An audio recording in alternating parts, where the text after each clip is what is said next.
Doncs bé, benvinguts, moltes gràcies per venir al present seminari. Un advertiment previ.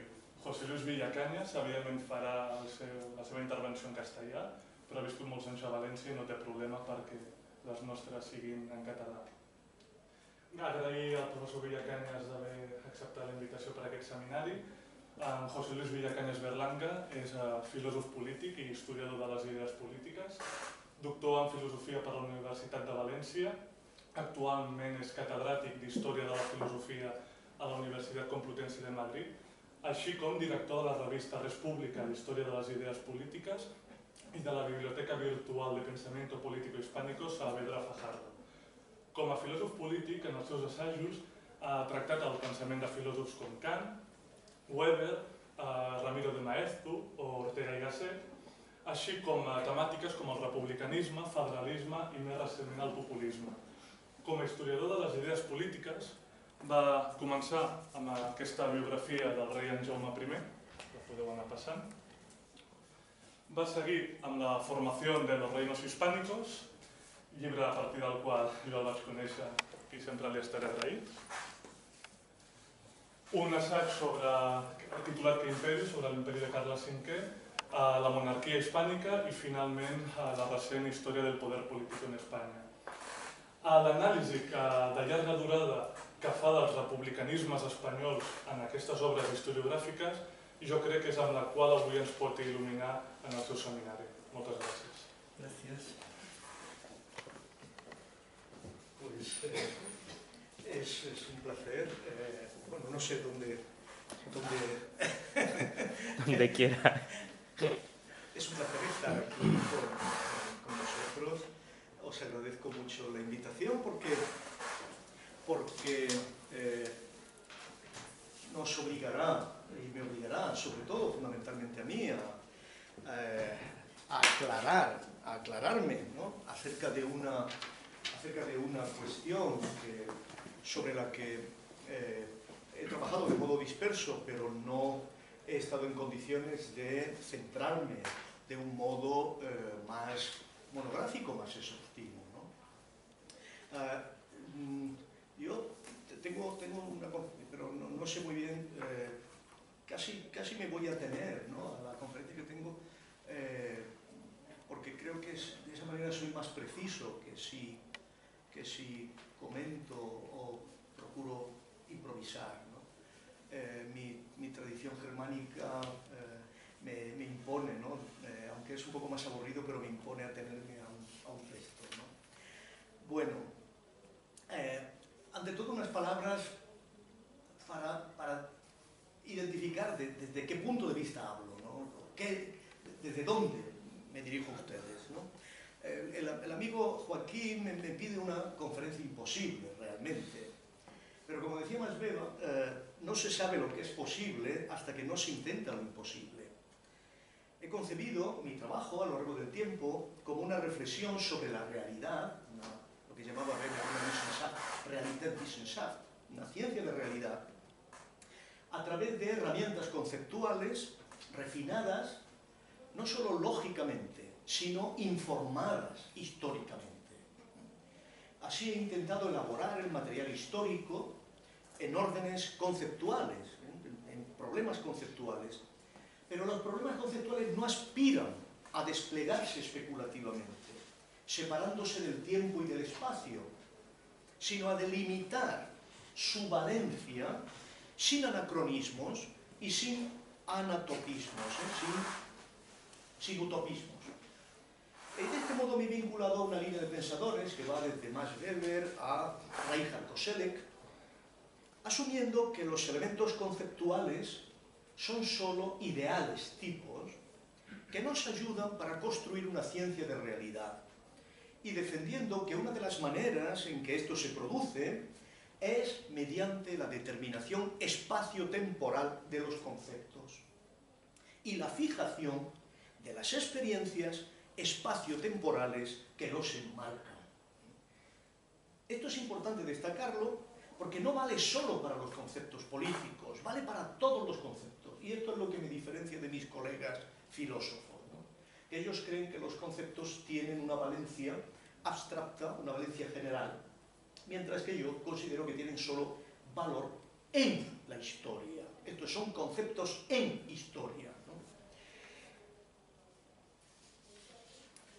Ahora, la mejor manera de ver, ¿no?, cómo estos conceptos tienen valencia en la historia es identificar las innovaciones.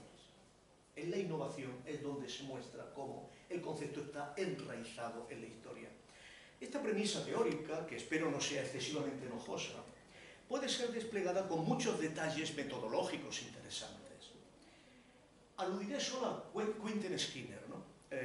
Skinner es un nombre muy conocido que es necesario metodológicamente porque tiene una estrategia metodológica para encontrar la novedad justamente a través de las novedades retóricas, ¿no? Las novedades retóricas son síntomas de las novedades de las realidades, pero también es importante porque ha hecho mucho la historia del republicanismo, ¿no?, como legado compartido europeo. En este sentido concreto, conviene decir de entrada que el campo de observación de Skinner me parece limitado, y este es uno de los fines de esta conferencia. Skinner no ha observado, en mi opinión, con suficiente atención las raíces medievales del republicanismo. Y en este sentido debe ser complementado por autores como Cesare Di Lodi, por ejemplo, o autores como Janet Coleman, ¿no?, que han hecho historia del republicanismo en la Edad Media. Considero este argumento de la mayor importancia, porque nos permite no solo matizar muchos de los planteamientos de Skinner, sino los planteamientos también de uno de los colaboradores de Skinner, ¿no?, que es Xavier Gilles, ¿no?, que ha trabajado con él. La enseñanza que extraigo de estos breves comentarios es que determinadas tradiciones, como el republicanismo, se abordan mejor cuando se observan en la totalidad de su despliegue histórico. Sucede lo mismo que con otros tipos ideales, que ordenan material histórico de largo plazo, como patrimonialismo, señorío, estamentalidad o estado de estamentos, etc. Sin una adecuada temporalización, y esta es la enseñanza de Koselleck, no podemos comprender sus rasgos evolutivos, ni sus diferencias específicas, sus capacidades evolutivas, las fuentes de su innovación y las variaciones de su sentido. Pero sobre todo no se puede entender bien, y para mí es lo importante hoy, su geografía conceptual, ni aquellos elementos con los que forma constelación. Y yo creo que esta es la clave de lo que hemos hablado en la comida, ¿no? O sea, el republicanismo no es una abstracción, configura una constelación histórica. No es un detalle, es un cosmos histórico. Y esta palabra, constelación, como es evidente desde su uso por parte de Weber, es una palabra weberiana, invoca ya un compromiso metodológico muy fuerte, que es el de identificar los campos de fuerza y de atracción y de repulsión de fenómenos, las afinidades selectivas entre determinados fenómenos, los centros de gravedad y de dispersión que vinculan significativamente determinados fenómenos históricos. Y cuando hablamos de constelación, ineludiblemente hablamos de topología, esto es, hablamos de espacio, inexorablemente. Por eso, mi punto 2 es una geografía conceptual. Pues bien, si queremos considerar la tradición republicana en su arco temporal más largo, no basta con perseguir la historia conceptual de la res pública. Como es natural, eso nos llevaría muy lejos a los tratadistas e historiadores romanos, algo que para nosotros en estos momentos está fuera de contexto. La ordenación de la res pública romana en un senado y en un populus, cada elemento con sus magistrados, nos obligaría a analizar la evolución del patrimonialismo romano, el sentido de la constitución mixta ciceroniana y su erosión a través de la introducción de magistraturas imperiales. Estos son dos cosmos, el republicanismo y el imperio. Por supuesto que para toda la historia del republicanismo, Este punto es de radical importancia, pues no debe caber duda de que muy pronto se vio clara la radical hostilidad recíproca entre imperio y república. Por lo tanto, si alguien quiere hablar de república, lo primero que tiene que hacer es ver cómo se relaciona con el imperio. Pero no, es muy difícil que nos convenza a alguien de que una república puede efectivamente estar en condiciones de desarrollar un cosmos completamente republicano dentro de una estructura imperial. Esto es muy complicado. Pero hoy no podemos ir tan lejos. Aunque conviene tener en cuenta este pasado lejano para enmarcar nuestro análisis, debemos ir a un momento más decisivo y cercano si queremos enmarcar los casos hispánicos, los casos españoles que nos conciernen. Y ese momento decisivo se halla en el despliegue del pensamiento corporativo. Sin pensamiento corporativo no hay republicanismo. Por supuesto, la noción de corporación no se puede entender sin el derecho romano, que con sus elaboraciones teóricas inspiró todo el pensamiento medieval. Este hecho ya nos da una pista muy precisa de las grandes diferencias que se van a forjar en la evolución política peninsular. Pues solo donde tuvo una presencia fuerte el derecho romano corporativo medieval, con sus especulaciones corporativas, altamente sensible a elaboraciones teóricas y abstractas, solo allí el pensamiento republicano se dotó de sujetos activos implicados en su defensa. Este punto ya lo destacó un estudioso, Wilhelm Mager, en un interesante trabajo de 1991. Como es sabido, el principio de la corporación comenzó de nuevo su larga historia tras la activación por parte del papado del derecho romano. Pero pronto el descubrimiento de los textos del Código de Justiniano permitió que el pensamiento de la corporación desplegase por todo el ámbito de la vida social. Por supuesto que el pensamiento cristiano desplegó otro concepto que no era conocido por el derecho romano y que tendió a ofrecer una base subjetiva. Subrayo esto porque es muy importante. Una base subjetiva a la corporación. Derecho romano, corporación, pero el cristianismo viene a dar una base subjetiva a la corporación, muy diferente. Me refiero a la noción de cuerpo místico. Algo que cuando alcanzó una dimensión universal a fines del siglo XI, permitió caracterizar a la cristiandad presidida por el Papa como res publica cristiana, atendida por el emperador como defensor pacis. En realidad, los términos universitas, generalitas, corpus, collegium, son prácticamente sinónimos. La noción de cuerpo místico propio de la Iglesia, por lo que concierne al corpus, no significa otra cosa que corporación, obvio. Y a eso aspiró desde siempre la Iglesia Católica, a ser una corporación jurídica dentro del Estado romano. El calificativo de mysticum, que es lo que nos concierne desde el punto de vista cristiano, es aquí lo relevante y hace referencia a Pablo, 1 Corintios 12:27 y Gálatas 3:28, e implica, esto es importante, un vínculo ajeno a la ley. Un vínculo ajeno a la ley. Un vínculo que está por encima de la ley.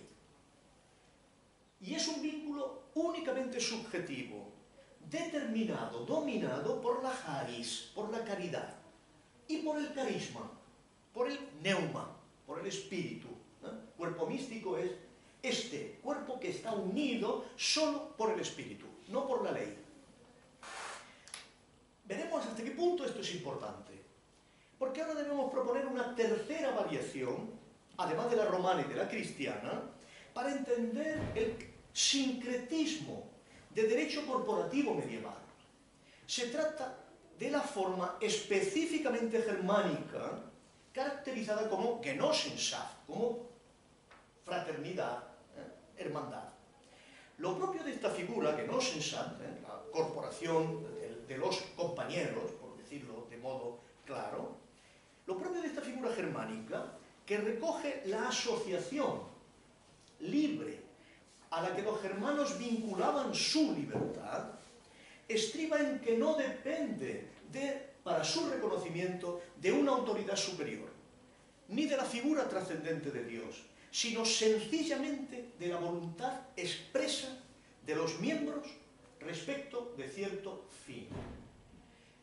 Fue este principio, específicamente germánico, el que permitió el despliegue del principio corporativo a través de la totalidad de la sociedad.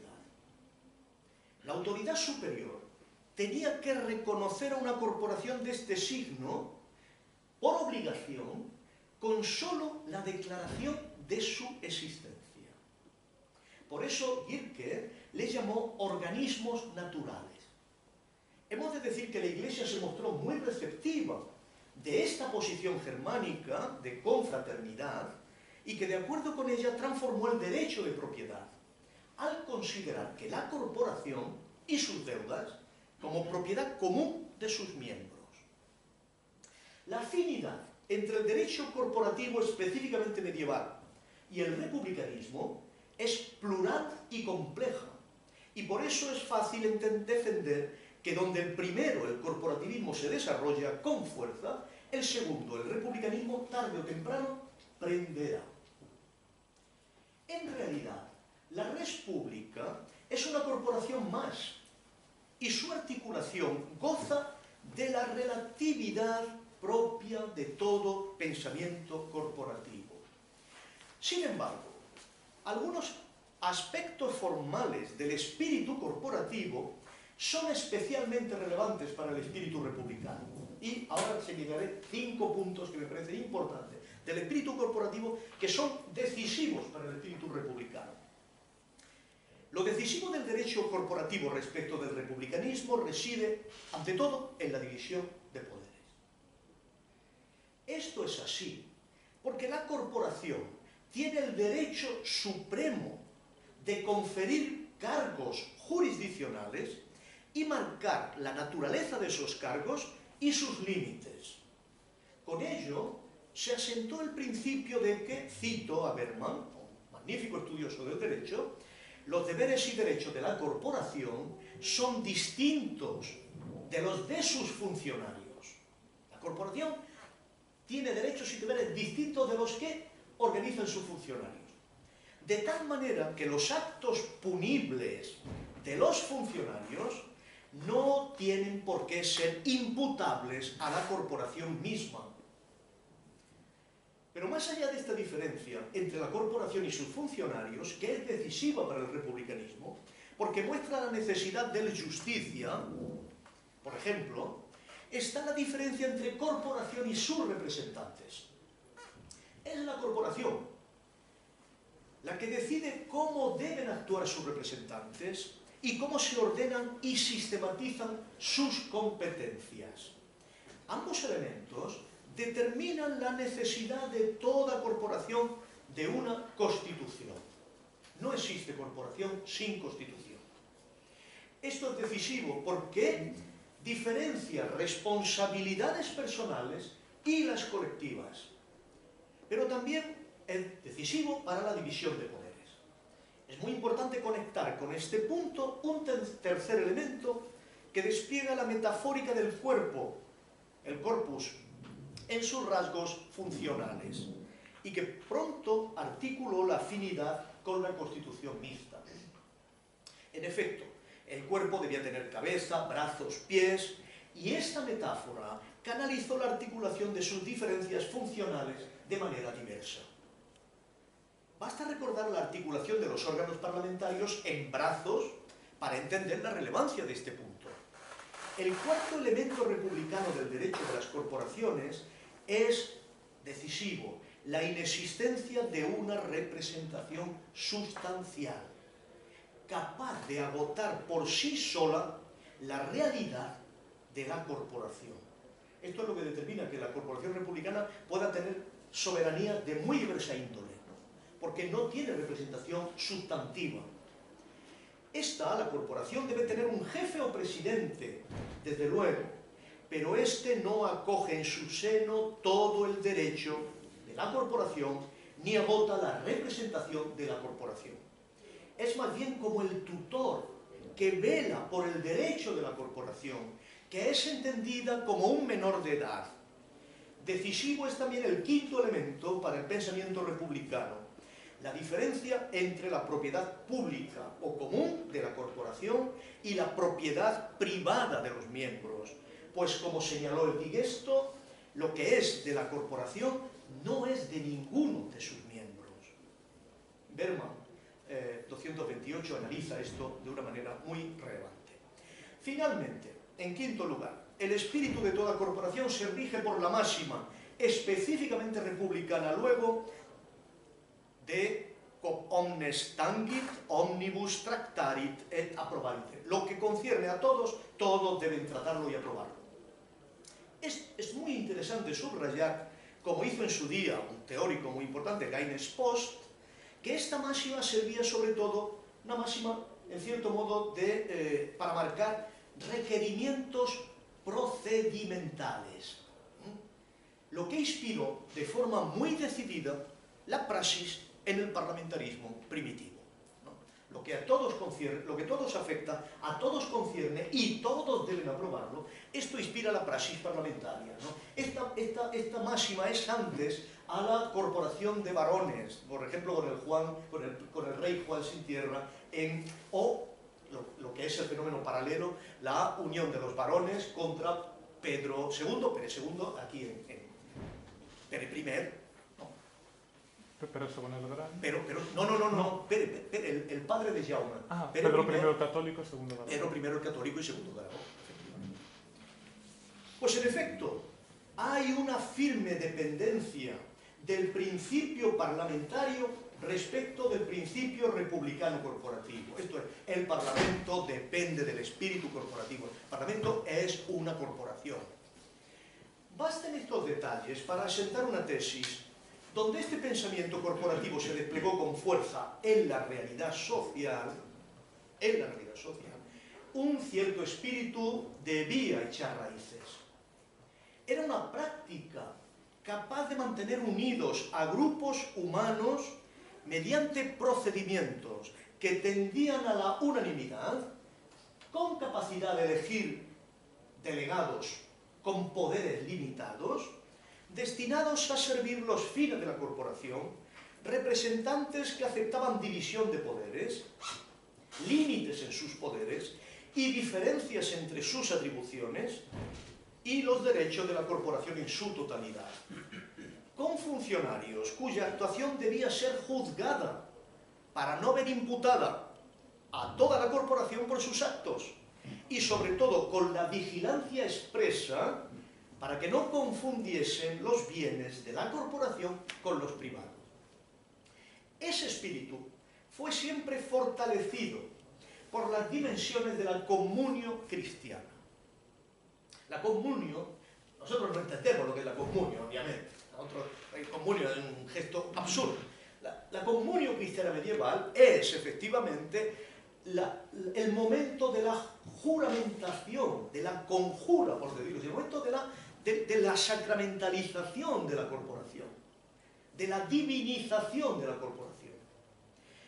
Fundadas por la soberanía trascendente de Cristo, corpus místico, por sus delegados, como el Papa o el Obispo, o por la autoridad competente y legítima, ¿no? El Señor, o por la voluntad fraternal de sus miembros, que son todas las variaciones, las corporaciones extendieron prácticas sin teoría por doquier. Es muy importante, extendieron prácticas sin teoría.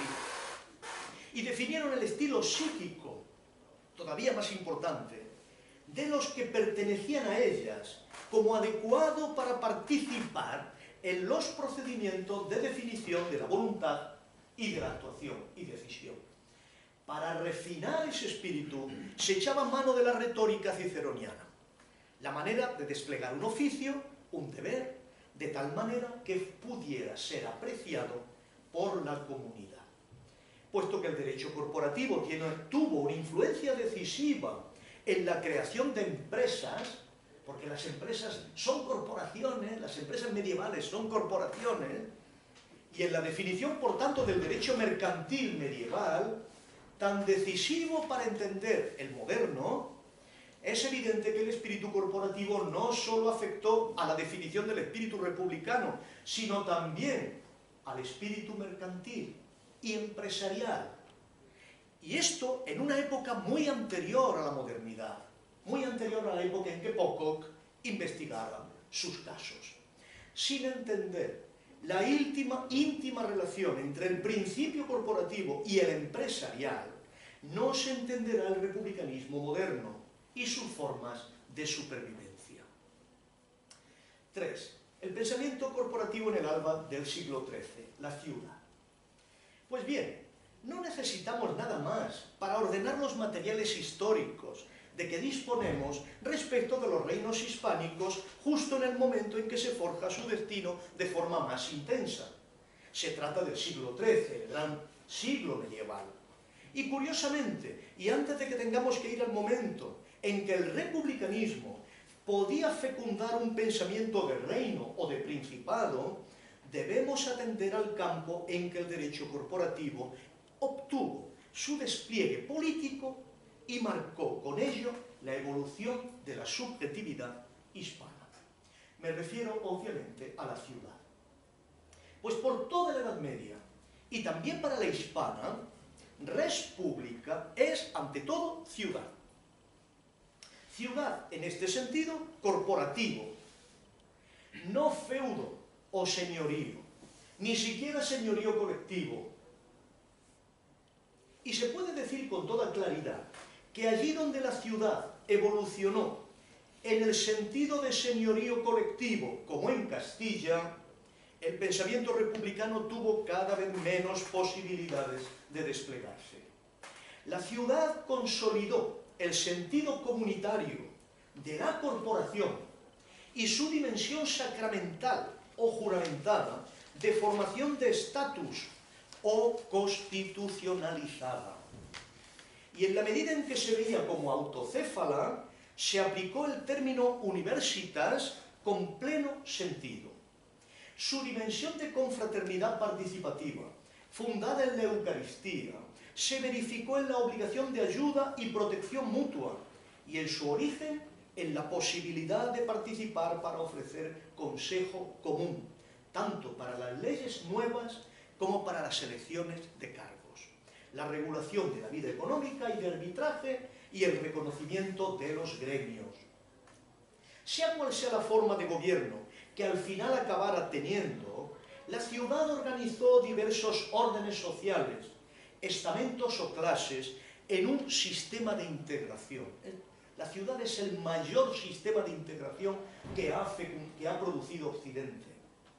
Es muy importante recordar que este sistema de integración implicaba a diferentes corporaciones, porque la ciudad, como el reino, se veía como una communitas communitarium, como una comunidad de comunidades. Y esto era la especulación propia del derecho romano. El individuo tenía derechos porque participaba de ellas y podía moverse entre ellas para defenderse de unas a través de las otras.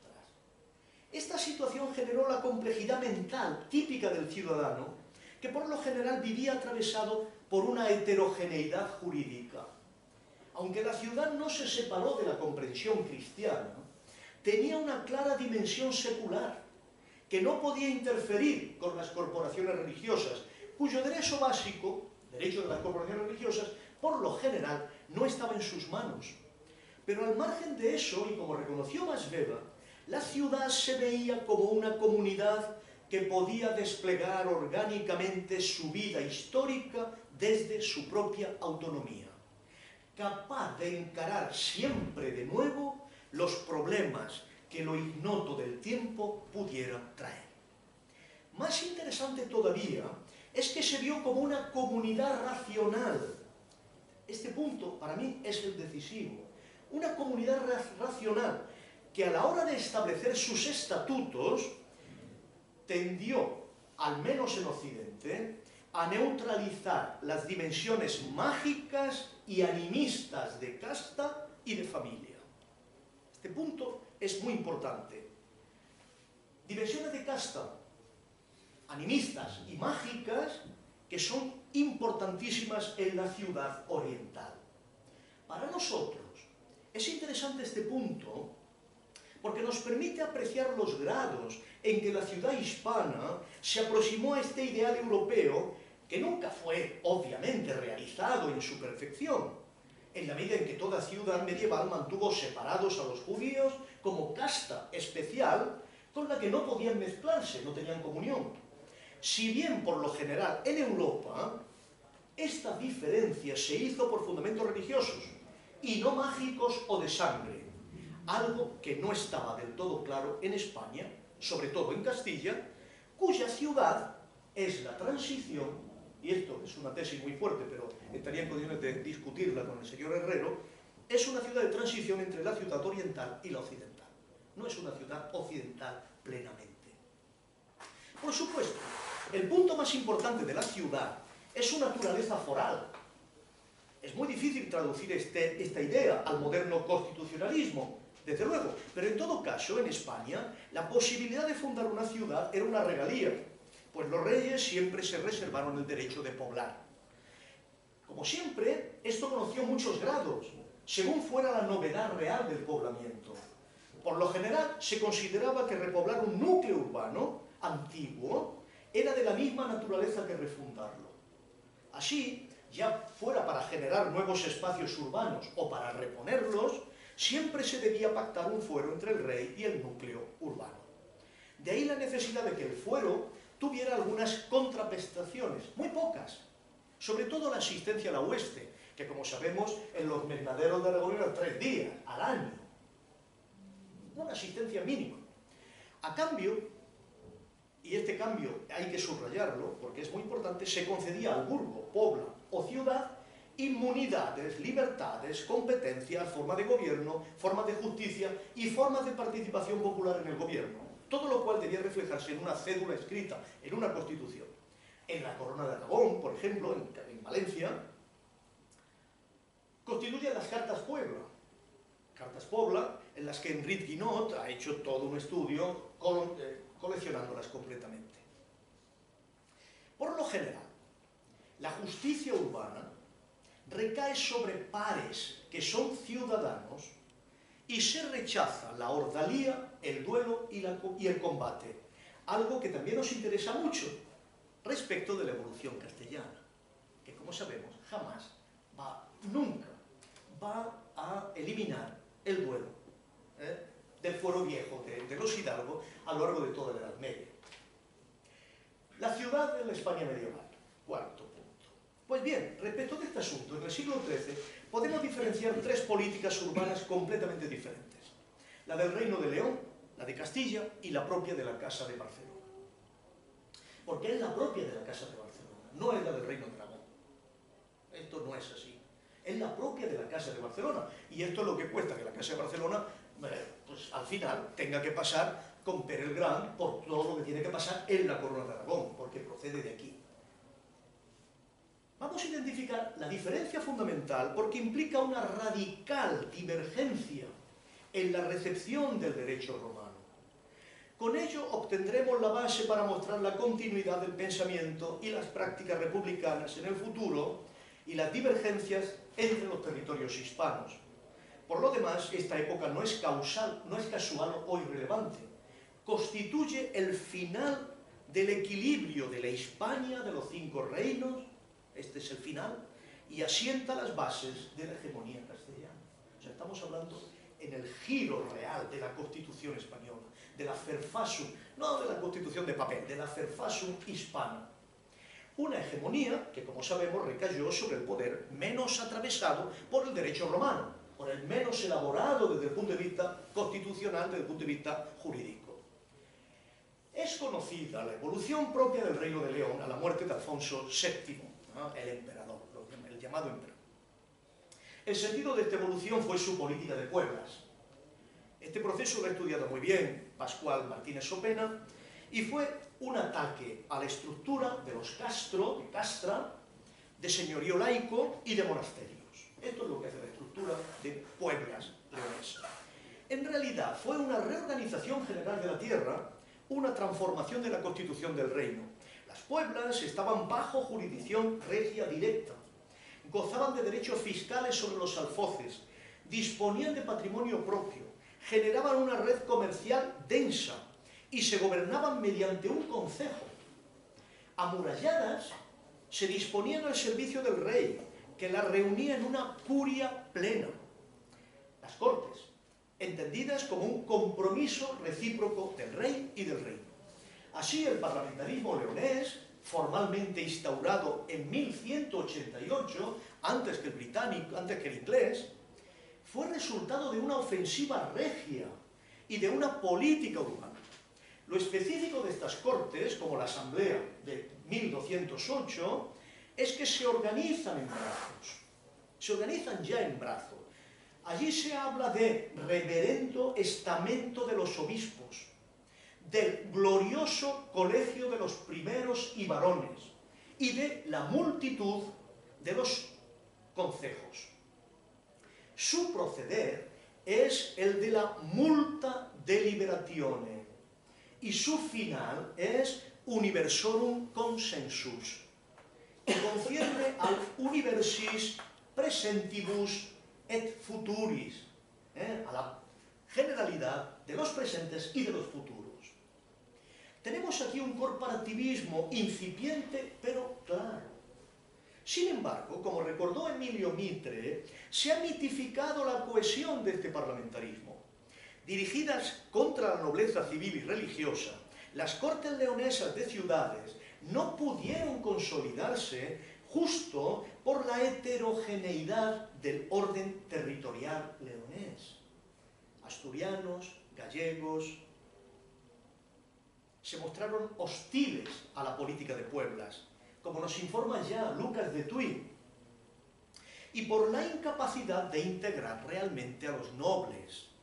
Al final, las unidades naturales de etnoformación, gallegos, asturianos, leoneses, extremeños, fueron más fuertes que la unidad corporativa del reino, porque era una unidad abstracta, una unidad ideal.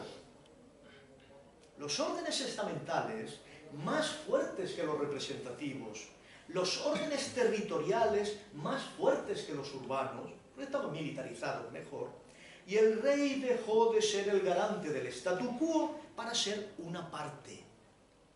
El parlamentarismo leonés, así, fue el intento desesperado de un rey débil para mantenerse al margen de la evolución política de Castilla. Al final, las Pueblas se aliaron con el rey de Castilla, pero a costa, como vamos a ver, de perder sus derechos políticos. Por eso, a la muerte de Alfonso IX, las cortes leonesas no supieron forjar un consenso capaz de hacer persistir al reino con un sentido corporativo propio. Los intentos de Jaime I, el Jaume I, de salvar a León mediante una confederación con Aragón, no prosperaron. Tampoco prosperaron con Navarra, pero estuvieron más cerca. Y Jaime se volcó, como sabemos, en la expansión mediterránea. Cuando moría Alfonso IX, la ofensiva de la nobleza fue terrible. Asaltaron todas las pueblas que pudieron, y éstas llamaron a Castilla.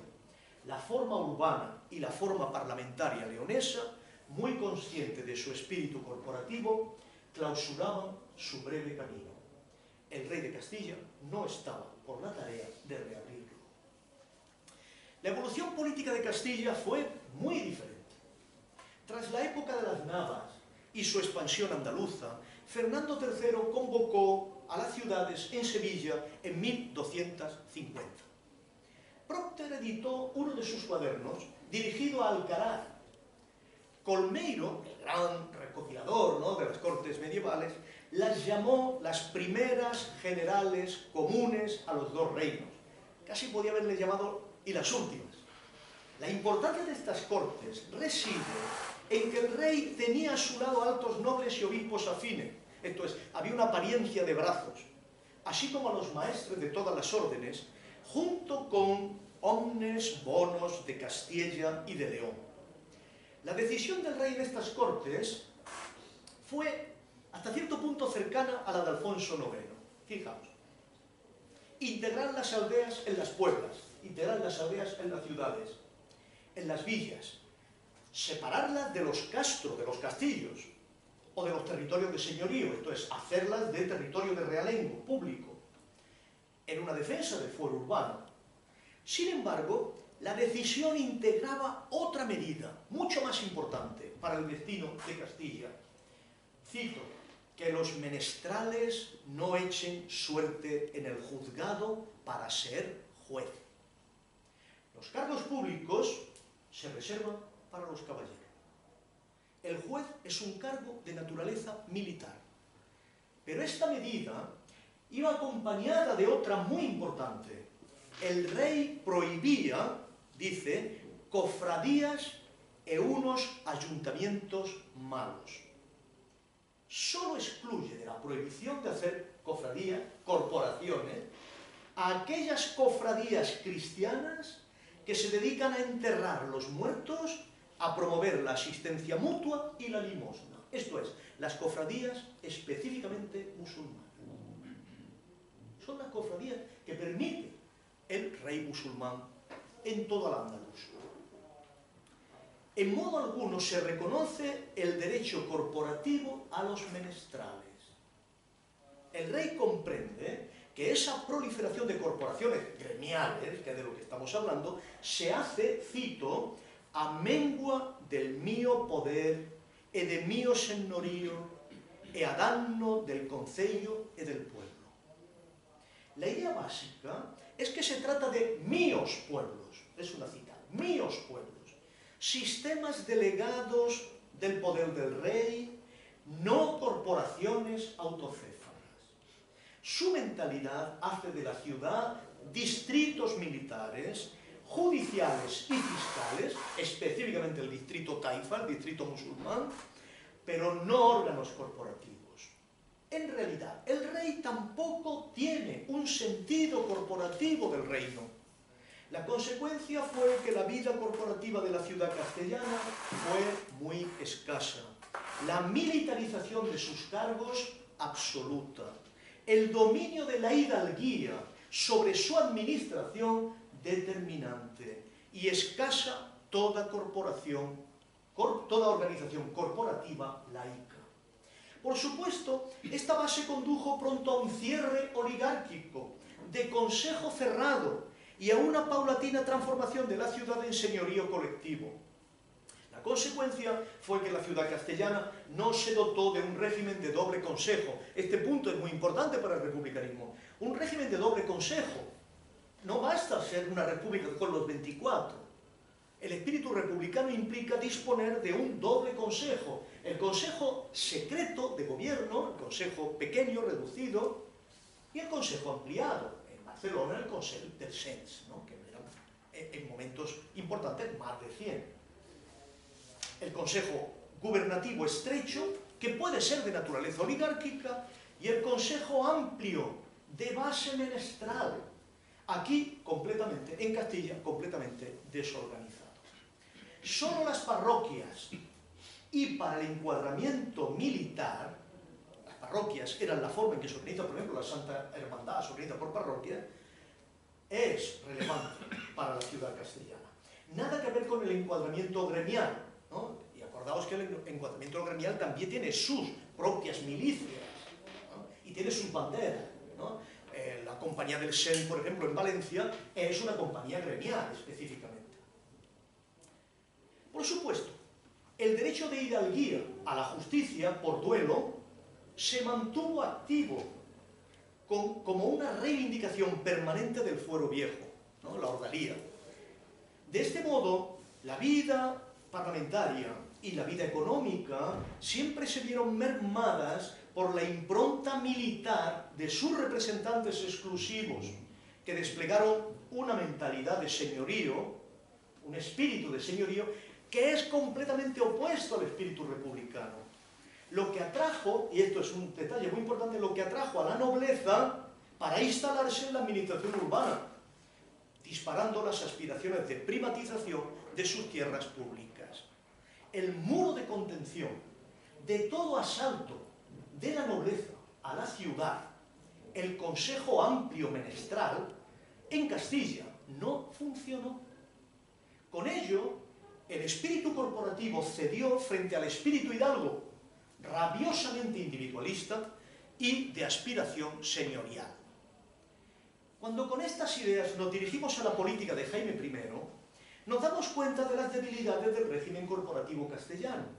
Pues en efecto, el rey de Aragón avanzó hacia una visión ampliamente corporativa porque entendía que esa fortalecía la realeza. Esto es, porque en su imaginario del rey, la corporación fortalecía a la realeza en contra de la miopía de de San Fernando, de que en el fondo la corporación disminuía su realeza. ¿Por qué? Porque el imaginario del rey de Fernando es el imaginario de un rey musulmán. Lo podéis ver en el diálogo de los 9 sabios, que es su diálogo de cabecera, que es el Llibre de la Saviesa que tenía Jaume. Su equivalente es el diálogo de los 9 sabios. Y son 9 sabios, son muftíes, todos, son sabios musulmanes. Esta tradición castellana llega hasta Pedro I de modo completamente claro, ¿no? Y en el fondo es lo que condena a la casa lo que llama la casa de Saboya. Jaime supo conectar, y esta es la grandeza de este rey, supo conectar corporativismo y política. Fue ese el norte de su evolución y se vio de manera muy evidente en el reino de Valencia. En el inicio del siglo del repartimiento, el rey tiene una comprensión privada de la conquista que prepara, la conquista de Valencia que prepara, entendida como una empresa colonial. Concede propiedades y dignidades patrimoniales de la futura tierra y ciudad en proporción a la ayuda de los participantes que le ofrecen. Es una forma británica, por decirlo así, de expansión colonial, ¿no? Esto lo ha estudiado muy bien el padre Van, ¿no? Ha hecho libros magníficos. Sin embargo, este es el punto, cuando está en Valencia y ha tomado posesión de ella, establece la costumbre de la ciudad. Cambia completamente sus representaciones y anula las concesiones patrimoniales de magistraturas. Por supuesto, no hace nada parecido a Fernando, proponer el fuero juzgo como la norma de Córdoba o la norma de Sevilla, aunque podía hacerlo, pues el imaginario godo era compartido y estaba vigente, expresamente vigente en los usaches. Los usaches de Cataluña dicen que es lo que podemos llamar hoy derecho subalterno respecto de el fuero juzgo, porque los godos no tenían nada de feudalismo, no tenían nada de señorío y entonces no podían regular esas cosas, pero al inicio mismo de los usaches se dice expresamente que es derecho complementario del fuero juzgo. O sea que el fuero juzgo podía haber sido invocado por Jaime. Al contrario, hace uso de novedades forales, recientes, propuestas en la curia de Lleida, de inicios de su reinado, curia dirigida, hay que recordarlo, por el legado papal Antonio de Benavento. Esto es, dirigida por un romanista, dirigida por un teórico del derecho romano. Entonces concede a la ciudad, fijaos, el carácter electivo anual de todos sus cargos públicos, como el baile, el justicia, el Mustafá. Y luego, en 1245, define el régimen de los 4 jurats, de los consellers, del Consejo Amplio, de los notarios, la única práctica acorde con una interpretación genuina del corporativismo. Joaquín, ¿dónde existen archivos notariales tan grandes como los que existen en la Corona de Aragón? En Castilla. No existen en ningún sitio. No existen estos archivos, porque no existe la institución del notariado, que es una institución evidentemente corporativa. Los cargos de todas estas magistraturas debían jurarse ante magistraturas iguales y prohombres de la ciudad y los agentes del rey. Pero como se dice en 1251, denant tot lo poble e públicamente. Sabemos que se hacía en medio de la misa y antes de la comunión. En 1250 ya aparece formado en Valencia el Consell General. Pronto, hacia 1258, se prohibió a quien tuviera franquicias regias formar parte de la administración urbana y se entregó la ciudad, no al baile, la tasación de los bienes de los ciudadanos a efectos fiscales. Esto es, quien tasaba la propiedad no era el oficial del rey, sino la propia ciudad, la que decía qué propiedad tenía y por lo tanto la que establecía la base impositiva. Esta doctrina hacía de la ciudad una comunidad perfecta, por mucho que formase parte de la comunidad ulterior del principado del reino. En este caso todavía no había principado. En este sentido debía autogobernarse de forma completamente autónoma, con sus homes de ciudad, y debía mantener una buena relación con los oficiales del rey, que se encargaban de mantener el patrimonio público del reino. Por eso el rey no solo garantiza que no venderá ni empeñará estos cargos, sino que ni los ocupará señor ni eclesiástico. Mientras que los hombres buenos irán perdiendo su función en las ciudades castellanas, poco a poco, en Valencia alcanzan el estatuto de jurado, por cuanto el justicia ha de tomar sus decisiones con ellos, con su consejo. Ese autogobierno de la ciudad, en tanto cuerpo orgánico propio, se hace sobre la base de otras corporaciones públicas que también envían sus representantes, parroquias, corporaciones gremiales. La ciudad es una corporación de otras corporaciones, y para eso, frente a la normativa de Fernando, que anula todas las asociaciones temporales, en Valencia se produce una regulación de gremios que organiza la actividad económica de forma meticulosa y autónoma al mismo tiempo, y que cristalizó en la base del Consejo Amplio. Lo más decisivo es que todas estas corporaciones tienen sus propios recursos inalienables, y todavía más importante es que estos recursos son de naturaleza pública y gozan de visibilidad. En el Fuero de Sagunto de 1248, en el que se manifiesta de forma expresa la voluntad de homogeneizar las constituciones de todas las ciudades y de elevar la costumbre de Valencia a la propia del reino, cuando se habla de la Casa del Justicia, el juez, se dice con rotundidad lo siguiente: però al trebals i ús del cúria o cor de justícia de la vila tingueu una casa a Morvedre, Morvedre Sagunto, on hi siguen trastac el ples judicials i que tingueu la dita casa franca e jure amb les entrades, eixides, confrontacions i totes les seves pertinences des del cel fins a l'abisme. En el fondo, era una manera de decir que no se permitiría la privatización de esa magistratura. Nunca, eternamente. Pues no hay que olvidar la vocación de eternidad que tiene todo lo que la Edad Media realiza.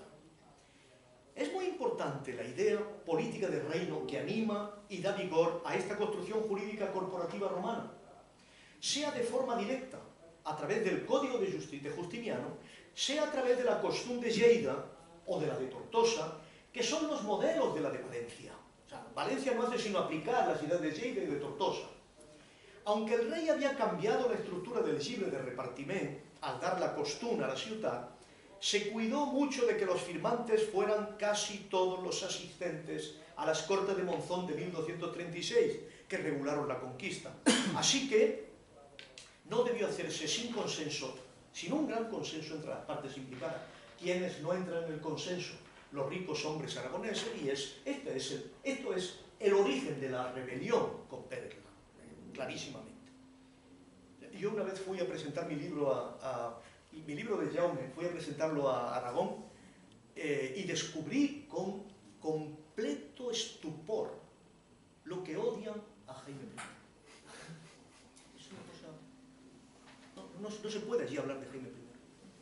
Porque para ellos Jaime I es el que rompe el pacto con los ricos hombres aragoneses y hace un reino constitucionalizado al modo de las costumbres de Lleida y, por lo tanto, impide la feudalización del reino. Esto no lo perdono. Por eso, la reforma de la costumbre y su transformación en Furs Regni Valentiae, porque esta es la clave, logró una homogeneidad corporativa entre el reino y la constitución de su ciudad de representantes en coros. Esa homogeneidad no era solo constitucional, también era social y política, e implicaba una hostilidad a los ricos hombres, a la alta nobleza, en favor de caballeros y menestrales, con lo que la diferencia en la evolución de Aragón respecto de Valencia y Cataluña es aquí clarísima. Tenemos, por tanto, que la idea corporativa en su plenitud exige un sistema de equilibrios. Bueno, voy acabando, me dejo dos partes, pero os las envío porque si no, no vamos a tener tiempo de discutir.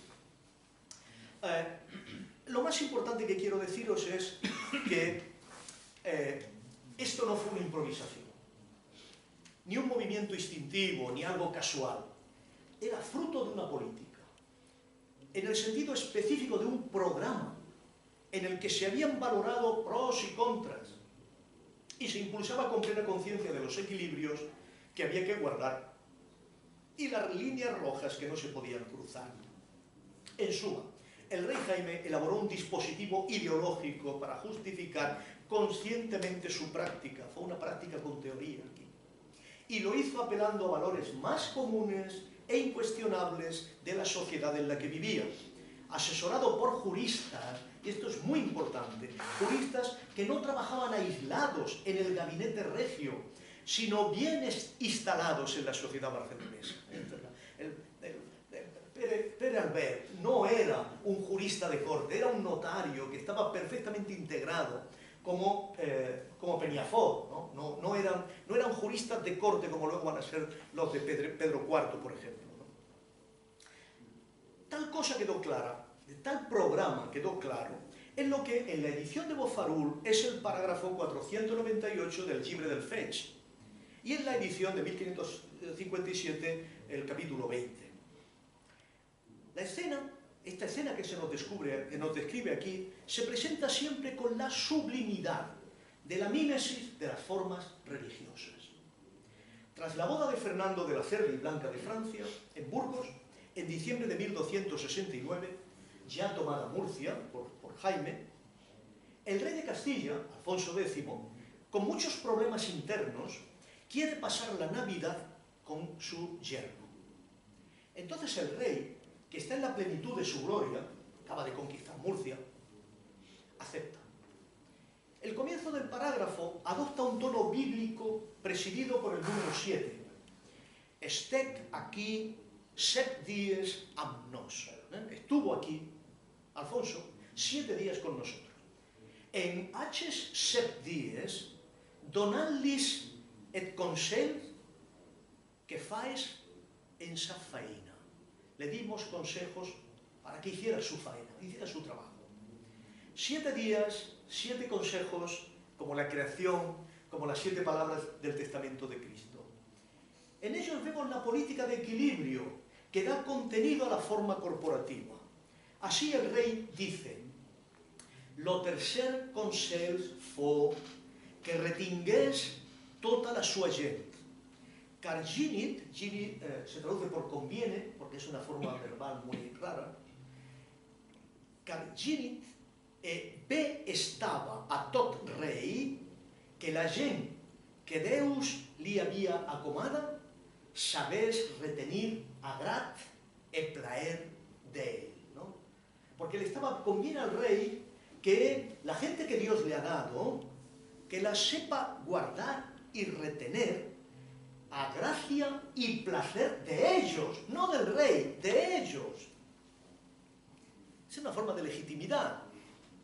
El equilibrio consistía en evitar las rupturas, pues el poder se justifica ante todo en la estabilidad y en la capacidad de integración. Pero, si no podía ser, entonces, si no podía mantener a toda la gente, Jaume decía: lo quart consell fou que si retenir ne havia algú, quan retingués dues partides, si tot no es podia retenir. Sois l'Església, els pobles, e les ciutats de la terra. El cuarto consejo fue que si alguno no podía retenerlo, que al menos retuviera 2 partes. a saber, la Iglesia, los pueblos y las ciudades de la tierra. La justificación de esta elección es, como siempre, religiosa y se basa en valores específicamente cristianos. Es preciso elegir estos dos elementos no por interés personal del rey, sino sencillamente por obediencia y seguimiento de los valores sagrados de la sociedad.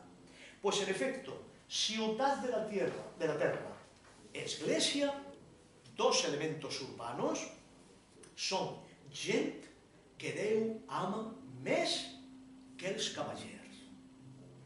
Estamos hablando de virtudes y sobre ellas funda el rey su preferencia. Y son más virtuosos porque mantienen con el rey relaciones más proporcionadas a las que se han de establecer con Dios. En efecto, los caballeros se eleven pus tots contra señoría que los altres. Se levantan más contra la señoría que los otros. No se integran firmes en el orden de las cosas, en la jerarquía natural de dignidades y autoridades que constituyen un continuo desde Dios hasta el último magistrado que jura ante el pueblo reunido en el altar mayor. Y de la misma manera que Dios puede castigar al ángel rebelde por antonomasia, así el rey puede castigar a los inmediatamente seguidores a él en el orden del poder. Las relaciones sagradas no dejan de tener traducción como relaciones de poder. Aquests dos, dice, no está hablando de broma, destruiría los altres. Con estos dos, con la iglesia y los pobres de la ciudad, destruiría a los otros. Cuando miramos la historia de Cataluña en el largo plazo, nos damos cuenta de que esa lucha contra la alta nobleza se mantuvo con Pere el Gran, que por cierto reproduce todo este mismo proceso del padre con la Cognoverum Proceres de 1283. Dinamizó el Consell del Cent, atravesó las remensas, marcó la política de la Busca y la Viga, inspiró las guerras civiles de Juan II, selló la sentencia de Manresa. Y esto tuvo tanta importancia porque dio al campo catalán su fisonomía específica.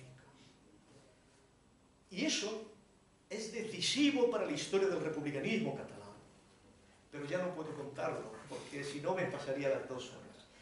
Mi cuarto punto es la evolución del cosmos político hispánico, esto es, cómo evoluciona este cosmos político en las comunidades, en las germanías y en 1640.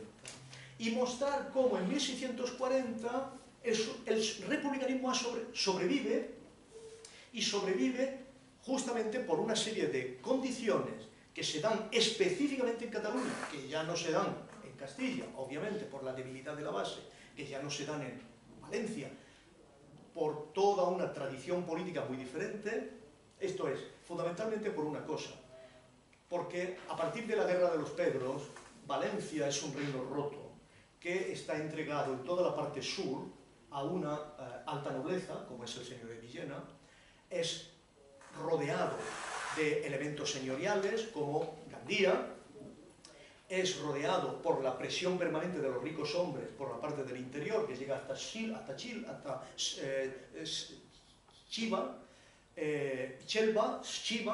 y naturalmente porque la propia ciudad de Valencia está íntimamente atravesada por la corte regia, en la medida en que los trastámaras, como sabemos, no podían entrar en Barcelona, no podían entrar en Cataluña, y entonces hacen el centro de su intervención en la Corona de Aragón en Valencia, ¿no? Con la reina María, la esposa del magnánimo, durante 40 años.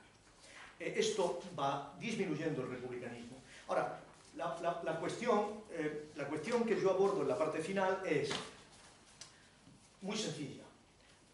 ¿Dónde ha triunfado el republicanismo? O sea, ¿dónde se ha mantenido el republicanismo? Y nos damos cuenta que el republicanismo se ha mantenido allí donde ha habido una reactivación extraordinaria del espíritu corporativo por la Reforma, es muy importante. Sin esta reactivación del espíritu corporativo por la Reforma, no. Esto se ve muy bien con Maquiavelo, o sea, porque el republicanismo en Italia, en Florencia, fracasa, ¿no? Y fracasa, obviamente, porque Maquiavelo no está en condiciones de darse cuenta hasta qué punto el cristianismo puede ser un fecundo vínculo republicano. considera que el cristianismo es un asunto que humilla a la gente, los hace serviciales, no es de darse cuenta de que el cristianismo puede ser un evento político extraordinario, ¿no? Entonces, esto es lo que sucede, que los campesinos alemanes con la reforma pueden convertirse en corporación, es lo que hace que las ciudades suizas con el cristianismo puedan refundar el espíritu comunitario corporativo, lo que hace que los holandeses inmediatamente pueden hacerlo y estén en condiciones de vencer claramente a un imperio. Ahora, es muy importante darnos cuenta que, como dice muy bien Montesquieu, el republicanismo no hubiera sobrevivido si no se hubiera aliado al espíritu comercial.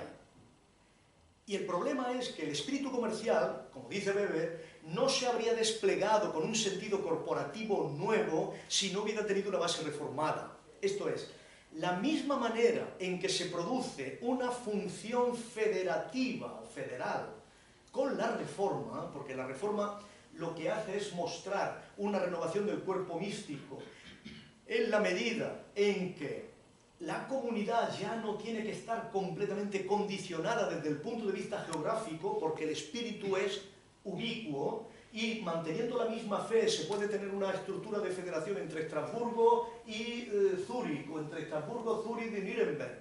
No tiene necesidad de una contigüidad espacial, porque el espíritu es exactamente ubicuo. Este espíritu está en condiciones de hacer repensar completamente toda la dimensión corporativa, empresarial. Y si no nos damos cuenta que el mismo espíritu empresarial que organiza las formas de los fletes holandeses y la forma en que se configura el capital de esos fletes es la misma forma en que esos mismos barcos se organizan como una milicia contra el rey de España, no estaremos en condiciones de darnos cuenta hasta qué punto el espíritu reformado sirve a la vez al espíritu comercial y al espíritu militar. Y por lo tanto está en condiciones de fecundar una nueva estructura completamente homogénea. Y de integración, obviamente, con diferencias de estamentos. Ahora, la pregunta es, ¿y cómo es posible que Cataluña, que no gozó de reforma, pueda haber sobrevivido al espíritu republicano? Esta es la cuestión para mí importante. Y por eso es importante ir a ver a Maquiavelo, ¿no? Y cuando uno ve a Maquiavelo dice, bueno, ¿por qué fracasa el espíritu republicano en Florencia? En realidad Maquiavelo descubre inmediatamente que eso fracasa por una razón, porque el espíritu comercial de Florencia no es electivamente afín al espíritu republicano. ¿En qué sentido? En el sentido, Hegel lo va a ver luego muy bien, en el sentido de que el comerciante no está inclinado a dar la vida. Porque si pierde la vida, ¿para qué quiere la riqueza? Entonces, Florencia tiene necesidad de armas prestadas, tiene necesidad de ejércitos mercenarios, justamente porque los comerciantes y banqueros de Florencia no están en condiciones de dar la vida. Por eso, ¿qué es lo que propone Maquiavelo? Una cosa muy sencilla. Solo los campesinos dan la vida por la tierra. Florencia lo que tiene que hacer es integrar todo un alfoz territorial y con esos campesinos integrarlos en un consejo general de 500 miembros y con esos tendrá armas propias, que para Maquiavelo es leyes propias y que para Maquiavelo es principado propio.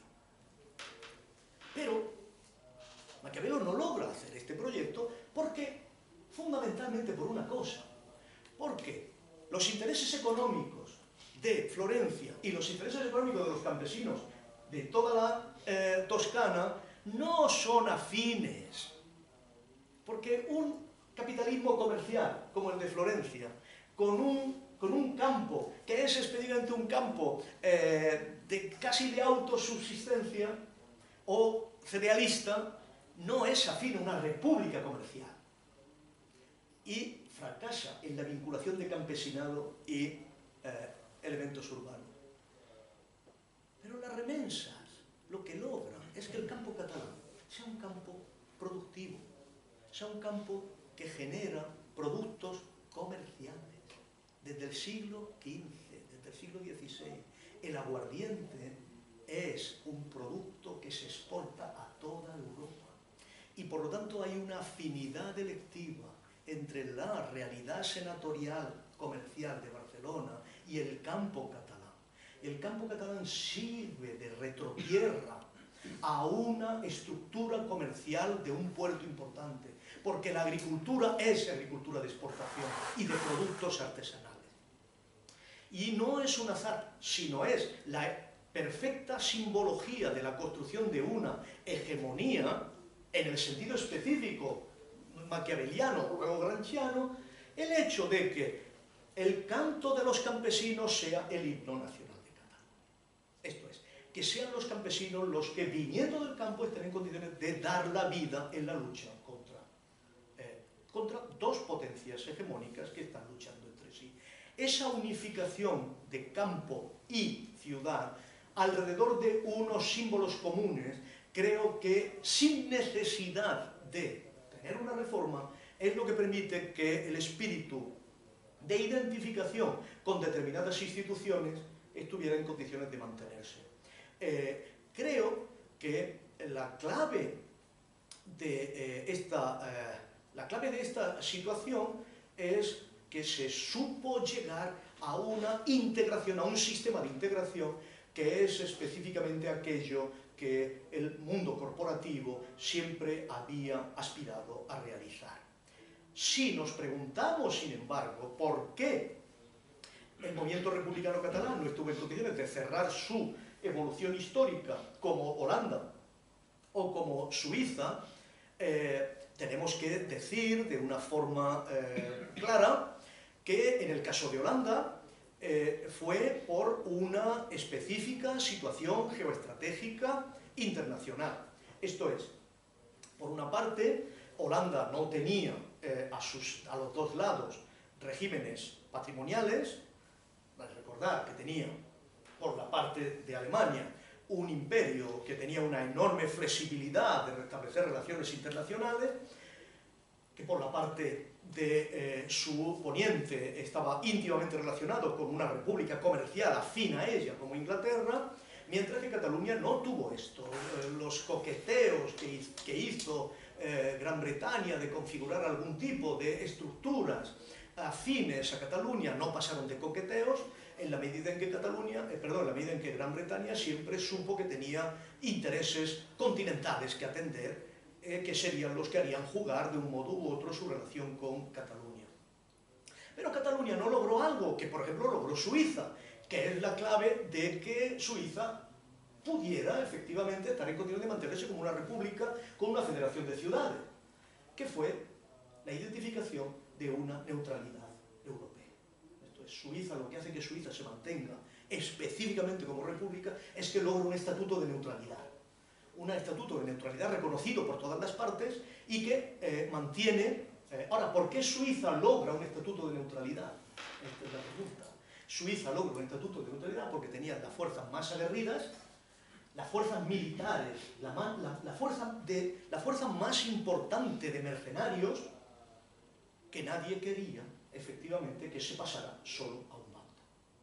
Por lo tanto, Suiza se gana a pulso, por decirlo así, militarmente su neutralidad en la medida en que tiene una fuerza militar demasiado fuerte como para que sirva a uno de los bandos en lucha, ¿no? Y esto hizo que toda Europa...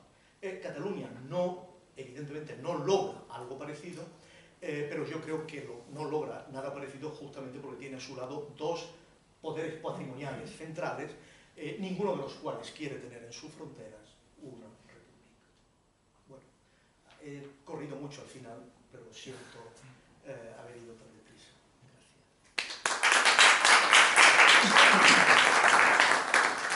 Bueno, ahora estoy a vuestra disposición para lo que digáis. Yo quería... Es una intervención más para medievalistas que para modernistas, y ya ni te escucho ni te digo, ¿no?, en relación con los contemporáneos, ¿no? Aunque creo que hay elementos de la vida contemporánea que podemos... Ahora no. bueno, si quieres... No, por favor. No, tres puntos, tres momentos cronológicos. ¿Hasta qué punto el igualitarismo de los hidalgos castellanos de los hidalgos castellanos, ¿Sí? que es una herencia en cierta manera por vía vasca, que puede ser una herencia por vía vasca del comunitarismo pirenaico. ¿Hasta qué punto ese igualitarismo tan radical impide pactos que acaben impidiendo la formación de una corporación y de una asamblea representativa potente? Porque, en cierta manera, y por otra parte, el desigualitarismo feudal, es decir, la desigualdad entre un señor y un vasallo, al no ser iguales, están obligados a las dos partes a conservar el pacto. Y en caso de que se rompa, ¿qué pasa? Es decir, y cómo ese contractualismo feudal, que va más allá del elemento puramente señorial, puede ser un elemento junto con el comercio y la falta de hegemonía de uno de los miembros de la comunidad sobre el otro para ir hacia un republicanismo a largo plazo. Respecto a la República Cristiana, ¿hasta qué momento, es decir, el igualitarismo hidalgo que causó 2 siglos casi de guerras civiles en Castilla, y ante esa falta de formas republicanas lo que hace falta es un señor que ponga orden, que es la monarquía de los reyes católicos? ¿Hasta qué punto el fracaso del consenso republicano en la primera parte del interregno, después de la muerte de Martín el Humano, impide que sea un parlamento general de toda la corona quien elija al nuevo rey? Y esa falta de consenso republicano reclama señor, pero ese señor es el de la República Cristiana, que es el Papa Benedicto y su solución del compromiso de Caspe. Sí. Y finalmente, ya al siglo XVIII, puse siglos XII, os propuse que os parecía que en lugar de poner los años 1188, 1714, pusiésemos siglos XII, XVIII, porque el republicanismo acaba en la Corona de Aragón en 1714, pero en cierta manera sigue en Navarra hasta principios del siglo XIX, republicanismo de tipo antiguo. Sí. ¿Qué pasa en Navarra en ese siglo XVIII? Muy bien. Pues las 3 cosas son muy interesantes y te las agradezco. Sí. Veamos. Yo no estoy seguro de la genealogía vasca de ese igualitarismo hidalgo. Pero creo que no es relevante para mi argumento establecer ahora una idea de genealogía, aunque verdaderamente eso tiene raíces específicas. Tiene raíces específicas por la sencilla razón de que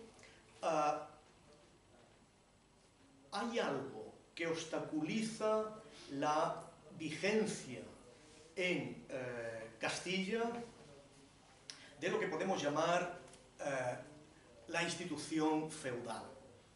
Esto se ve muy bien incluso en un código que es un código romano, por decirlo así, aunque nunca está vigente en Castilla de un modo efectivo, que es las partidas. Las partidas claramente establecen la diferencia entre el feudo y el juramento a la costumbre de España, ¿no? Y esto en todas las fuentes medievales es muy importante. O sea, la única institución específica que reconocen todas las fuentes jurídicas de la Edad Media española es a la costumbre de España. Y no se sabe muy bien cuál es la costumbre de España. Pero lo sabemos porque cuando Alfonso X establece la cuestión del feudo, de las relaciones de vasallaje, dice, sí, efectivamente, hay 2 maneras de hacerlo.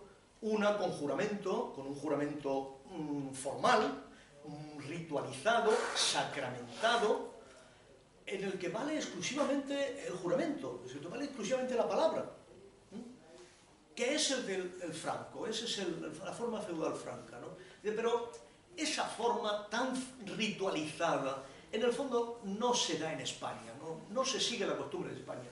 ¿Cuál es la costumbre de España? La costumbre de España siempre es el pacto con rehenes.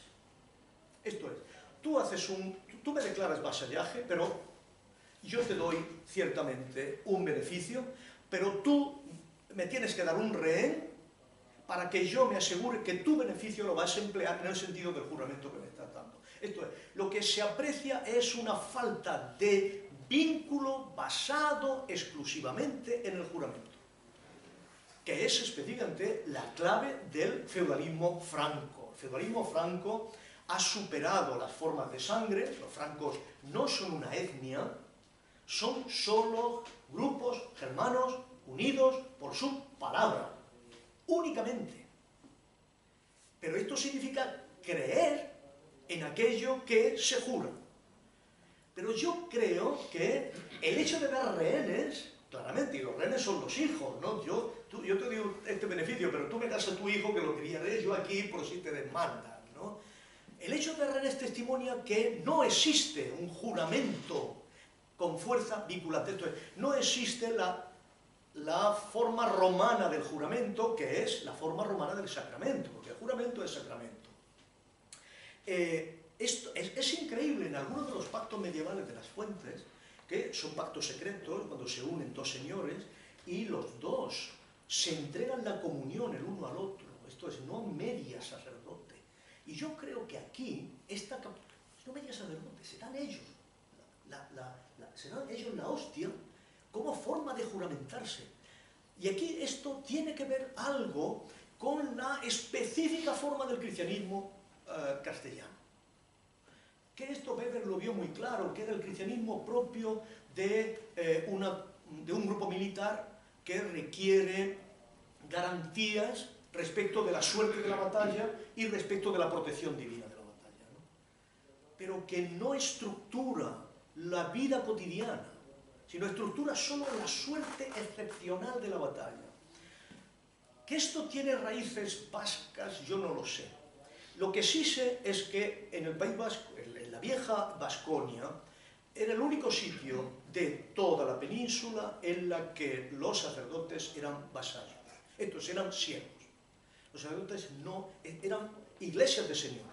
El sacerdocio era parte de la administración de un señor, o eran iglesias señoriales. No existen, esto es muy importante, en el País Vasco no han existido las parroquias hasta muy tarde.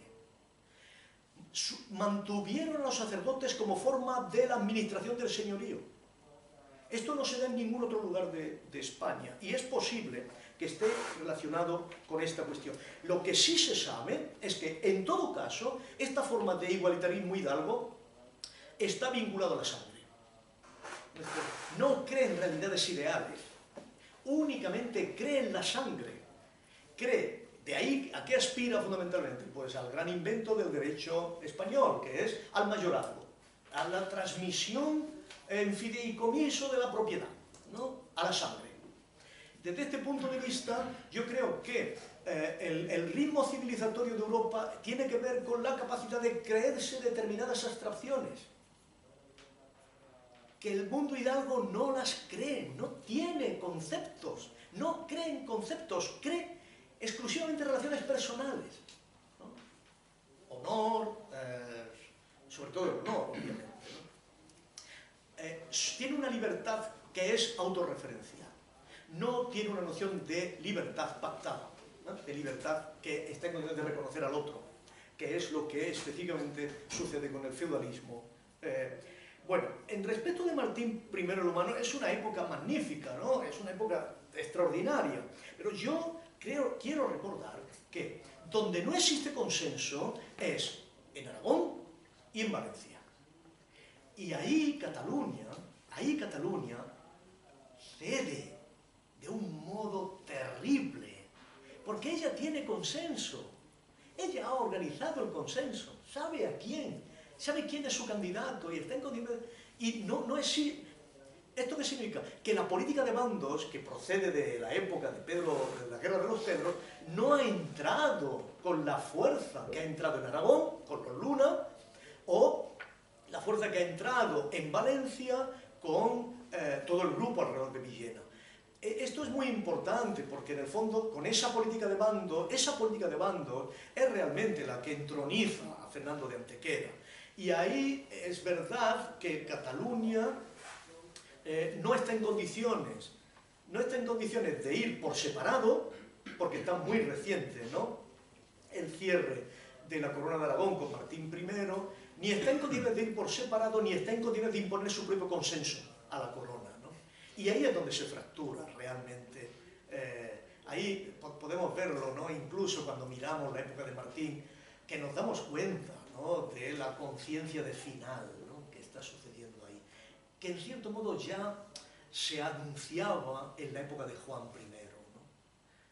Porque Juan I hace una alteración radical de la política con los nobles, y hay una especie de conciencia en las últimas cortes que hace Martín, hay una especie de conciencia de que esto es muy difícil de mantenerlo, ¿no? Pero yo creo que el recurso al Papa, que evidentemente es un recurso que todos acatan, pero era en el fondo, todo el mundo sabía que era un recurso ficticio, porque el Papa estaba dominado por el cardenal de Castilla, y este daba cuenta permanentemente a Fernando de Antequera. Yo creo que ahí se comienza una historia de malentendidos, una historia de conciencia de culpa, de no haber hecho lo debido, que atravesó los espíritus catalanes a lo largo de todo el reinado de Fernando de Antequera, y que verdaderamente, claro, estalló en la época de Juan II de un modo imposible de ordenar, ¿no? Pero el recurso al Papa vino motivado fundamentalmente por el fracaso de Cataluña a la hora de imponer su propia solución, ¿no? Porque era el único lugar donde se podía haber logrado, donde de hecho existía un consenso, ¿no? Pero la exigencia de Cataluña de ir las tres miembros de la Federación de la Corona unidos es la gran baza que al final acaba beneficiando a Fernando. Y Navarra, es muy interesante Navarra conserva sus fueros por una sencilla razón, porque para entrar los ejércitos franceses cuando Carlos está a punto de entrar en Madrid, tienen que pasar por Navarra porque no pueden pasar por Barcelona. Y Navarra se planta y dice, sí, por aquí pasarán tus ejércitos, pero tú me mantienes los fueros. O sea, fue sencillamente el hecho de que Navarra pactó con Felipe el paso de tropas, que no solamente es el paso de tropas, es el paso de toda la impedimenta, es el paso de todas las provisiones, es el paso de todo el dinero, y esto es lo que determina que el dinero vasco y navarro, a partir de ese momento, se conecte de manera muy intensa con la monarquía Borbón. Y no es sencillamente que se mantienen los fueros porque naturalmente son aliados, ¿no? Y eso hace que se mantenga el corporativismo navarro de un modo que es conocido por todos, ¿no? Pero no nos engañemos, en realidad lo que podemos decir en relación con esto es que los Borbones, ni Felipe V desde luego no estuvo en condiciones de hacerlo, no pudieron imponer nunca su proyecto y su aspiración. Basta recordar sencillamente que cuando el fiscal, que ahora no me acordaré su nombre, Macaná, quiere convencer a Felipe V de que se haga una nueva planta para Castilla, porque evidentemente en Castilla no había Macaná es mandado al exilio inmediatamente. Esto es, Macaná, que es el que hace la nueva planta en Valencia, que es el que se manda a Aragón para hacer la nueva planta en Aragón, que es el que da instrucciones a cómo se hace la nueva planta en Cataluña, su aspiración era luego hacer una nueva planta en Castilla. Y aquí la estructura de Consejo Castellano lo manda al exilio de manera completamente inmediata. O sea que en el fondo lo que caracteriza realmente a mi modo de ver, yo lo digo, en fin, sé que estoy en Cataluña, pero lo he dicho en Madrid igualmente, podréis verlo en la conferencia de la institución Juan March. Lo que caracteriza la injusticia con Valencia, con Aragón y con Cataluña es que fue fruto de la impotencia. Esto es, no fue fruto de una estructura organizada, de una nueva idea de reino. Porque cuando se trataba de hacer de forma coherente una idea de reino, como la que se había establecido, no se tuvo fuerza para llevarla a efecto. Y tenemos todavía que esperar a que venga el Esquilache, que ha sido antes parte de la élite de Carlos III en el reino de las dos Sicilias, para que se empiece a hacer algo parecido en Castilla. Y naturalmente cuesta lo que cuesta, ¿no? Cuesta un motín que a todas luces está organizado por el presidente del Consejo de Castilla y que está organizado por los grandes que están mandando en Madrid en ese momento. Y solo cuando hacen traer a Aranda, el rey después del motín hace traer a Aranda, Aranda logra alguna de las medidas que se habían hecho, aunque naturalmente no logra, porque no logra nunca la unificación de la imposición fiscal. El intento por parte de Ensenada de hacer una estructura de imposición fiscal semejante a lo que era la estructura fiscal que se había logrado y que, por cierto, no fue perjudicial a Cataluña. No fue perjudicial, el excusado no fue perjudicial. Esto lo dicen los historiadores de economía, porque en el fondo fijaba un tanto por ciento que no era expropiativo, ¿no? Y que tú podías efectivamente aspirar a mantener un crecimiento económico sin que hubiera una expropiación exponencial, hubiera una fiscalidad exponencialmente más alta. Eso no se logra hacer en el reinado, en el reino de Castilla, porque naturalmente Ensenada no logra llevar adelante la estructura de la fiscalidad nueva, ¿no? O sea, que el problema real es que fue un acto arbitrario, en cierto modo, porque no pudo unificar de ese modo el reino. Pero si realmente vamos a estudiar en los momentos de crisis después de los Borbones, por ejemplo, el motín de Ensenada, el motín de Esquilache, ¿no? Que hay un motín de Esquilache, hay unos efectos en Zaragoza, hay unos efectos en Barcelona, ¿y qué es lo que sucede? Estamos hablando de 1760. ¿Y qué es lo que sucede? 66. ¿Qué es lo que sucede en Zaragoza y qué es lo que sucede en Barcelona? Una cosa espectacular, que van representantes informales de los viejos brazos, van al capitán general y dicen: señor, nosotros podemos poner fin a esto en mediodía. Es más, nosotros podemos hacer una milicia que le enviamos al rey de España si quiere librarse de los almotinadores en Madrid. Esto testimonia cómo la realidad social por debajo, había construido un imaginario que en Zaragoza, desde luego, y en Barcelona también, mantenía vivas ciertas huellas de memoria de lo que era una especie de autoorganización en los momentos de crisis.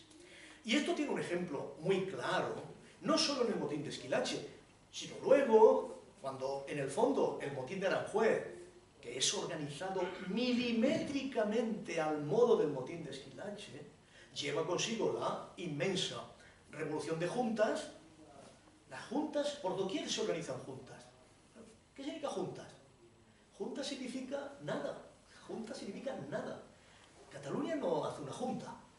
Cataluña inmediatamente manda la Generalitat. Y si tú ves los cuadernos de Cortes en 1812, la gente representa a Cataluña, no representa una junta. Y si vamos a lo que se dice en las Cortes de Cádiz, claramente hay elementos por doquier que implicaban que los catalanes exigían la renovación de la Generalitat. luego hay debates acerca de la estructura federal inmensos, hasta el propio economista montañés Flores Estrada, que hace un proyecto de constitución federal para España, federal en el sentido tanto de federal para España como federal con América.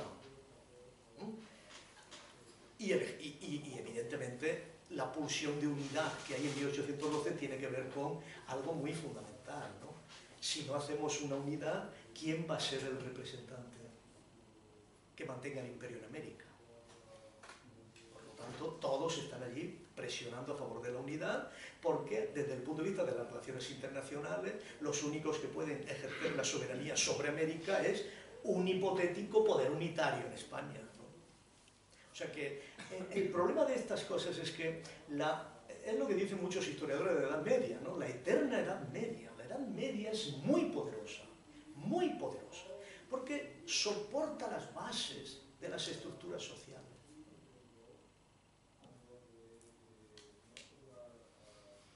Por favor. Bueno, yo esperaba, una charla más centrada en el republicanismo contemporáneo. Si es que no hay. Ya, pero bueno, a eso voy. Si es que no hay. A eso, bueno, quiero decir que me ha gustado primero, porque bueno, yo he sido profesor de Historia Económica, por lo tanto, por programa, me obliga a no quedarme en la edad contemporánea, sino a empezar en el neolítico, que es como empezábamos las clases en Inglaterra, ¿no? Sí. Y por otra parte, soy castellano educado en Cataluña. Claro, yo también. Yo soy de Úbeda. Claro, yo lo sé. Entonces, claro, están viendo los dos mundos, ¿no? Están viendo Educado en Valencia. con lo cual estás un poco ante una tormenta de ideas, Claro. comprobando por otra parte, pues eso, la fortaleza de la Edad Media y de seguimiento de determinadas cosas que están ahí. Cuando se acaba la banda final, prácticamente acabas hablando de geopolítica, ¿no? Claro. Y estamos ante problemas que has ido desgranando muy contemporáneos, ¿no? De todos modos, yo te hago dos más preguntas, alguna sugerencia, que en algún caso es de cosas que me han gustado, ¿no? En algún momento has hablado, en el caso de las corporaciones, que los menestrales estaban excluidos de algún tipo de representación. Como corporación. ¿No tiene que ver nada esto con la exclusión que luego en los sistemas del primer republicanismo moderno o del primer liberalismo, cuando hay elecciones, quedan excluidos la gente que no es propietaria, ya como una cosa ancestral? Es decir, se entiende que el no propietario, aunque tenga jurídicamente unas cualidades, sin embargo, no tiene, y lo dan como asumido, es decir, no tienen que andar con muchas justificaciones, ¿no? Eso sería una cosa. Luego, me ha llamado mucho la atención, porque aquí me tocas un tema muy querido, que es la historia agraria, es decir, es que sin la defensa de la tierra no se entiende. No se entiende nada. No se entiende nada. Y entonces no se entiende tampoco la diferencia entre la evolución económica castellana y catalana. No se entiende. El capitalismo agrario castellano se desarrolla de una forma, Claro. y el capitalismo catalán va por otro lado y no se chocan. Llegarán a un pacto arancelario, pero nada más. Sí. Es decir, que funcionan como en dos mundos totalmente. Pero ves tú, si uno se para a pensar cuál es realmente la estructura más profunda que llevó a la ruina de la Segunda República, te das cuenta que en el fondo es una diferencia abismal campo-ciudad. Una diferencia abismal que impidió realmente que se gestionara aquel cosmos de un modo produciendo consenso. O sea, era imposible que sobre la estructura de la propiedad agraria que se daba en España antes de 1931, era completamente imposible que los intereses de las ciudades y los intereses de los propietarios agrarios pudieran coincidir. De ahí, en cierto modo, que todas las aspiraciones que hacen venir a la República desde el punto de vista del mundo agrario sea siempre la reforma agraria. Sí, pasa por ahí. Por ahí pasaba. Y, en mi opinión, la República sentencia su propia existencia cuando se muestra incapaz de hacer la reforma agraria. O sea, ahí... O en la fase final, cuando ya no se la dejan hacer, que Sí. que te pase. Claro, es decir, en febrero del 36 queda muy claro que Azaña y los ministros dicen: hasta ahora hemos estado hablando, ahora hay que hacerlo. Ahora hay que hacerlo, ahora hay que Y hacerlo. empiezan a hacerla Claro. por donde pueden hacerlo. Claro, pero evidentemente, eso significaba reconocer Sí. que lo que había llevado a la República a un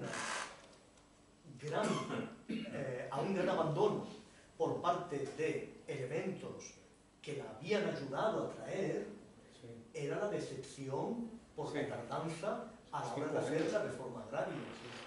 Y esto fue lo que inclinó a los anarquistas a intervenir en el Frente Popular de 1936. Esto es, la certeza que le dio Azaña de que se iba a hacer la reforma agraria. Pero naturalmente, en un momento en que ya estaba en marcha el golpe. ya estaba en marcha el golpe. No hace falta que Claro. el pucherazo, como se dice Claro. ahora, No. de las elecciones. No hace falta. No hace falta. no hace falta. Sí, ya estaba. Mira, en el libro que le dediqué a Ramiro de Maeztu, el 15 de abril de 1931, está confirmado que Ramiro de Maeztu se reunió con el general Galarza, no recuerdo los otros más nombres, para generar un fondo común para ir por la República. O sea, Empieza al día siguiente. al día siguiente. Sánchez así, ahí no Al día siguiente. Pero naturalmente, ¿quiénes estaban en eso?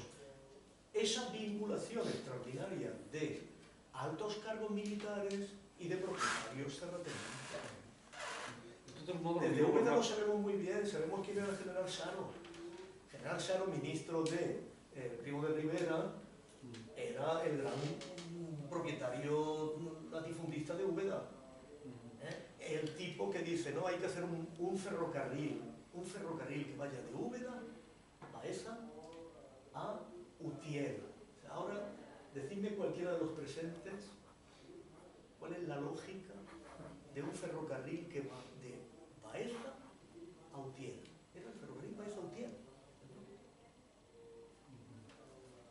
Una sola lógica, yo veo. Otros me dirán que no.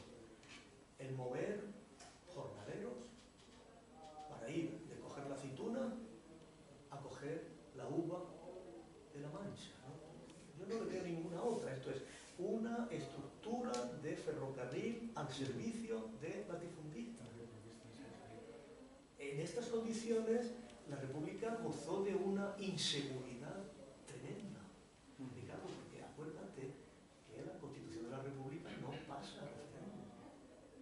No se fían de pasar a referéndum.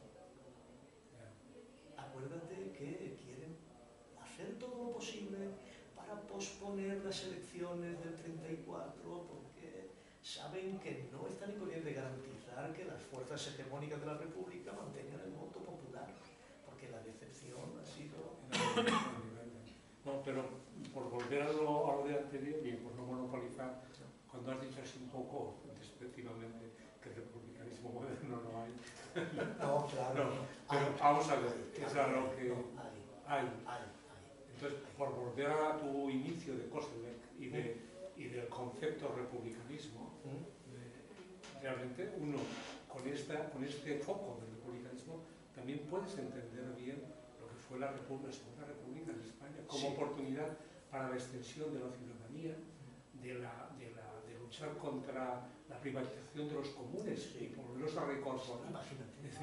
Es decir, que en este sentido, yo no sé si el auge que ha tenido determinadas lecturas de republicanos como Petit y otros, ¿no?, han ayudado a entender una visión, dijéramos, un poco perdida, que a lo mejor los que os dedicáis más a historia de las instituciones, pues estás demostrando que eso no es un invento de Locke o de esto, no suelen empezar las cosas.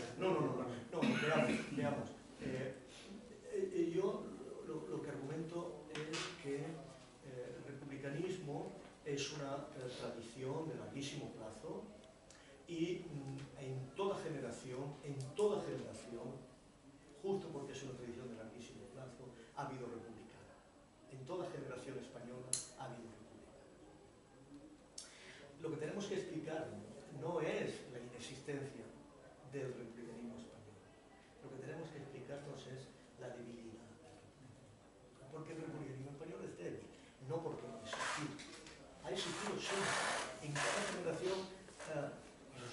Claro, ¿no?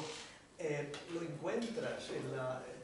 vamos a ver, ¿cómo se legitiman las sociedades de amigos del país? Todas ellas tienen o muchas de ellas tienen un periódico que dice El Repúblico, ¿no? Esto lo ha estudiado Fernández Sebastián, muy bien, El Repúblico. ¿Y en qué consiste el Repúblico? Pues, evidentemente, en la proliferación del bien común. ¿En qué consiste el bien común? Pues el desarrollo de la agricultura y de la artesanía. Esto es, el último extremo en realizar la revolución agraria que había realizado los enclosures británicos siglo y medio antes. Porque en el fondo la estructura de las sociedades educativas del país es la estructura de las sociedades inglesas en Irlanda. Esto es, se plantea el mismo problema.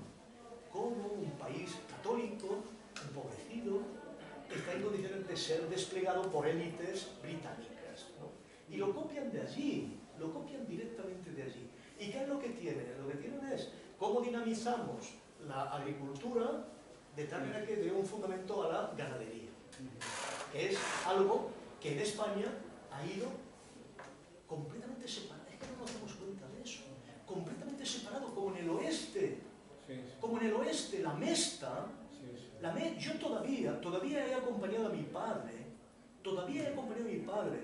por campos cercanos a Úbeda, que se llamaba el Camino de la Mesta.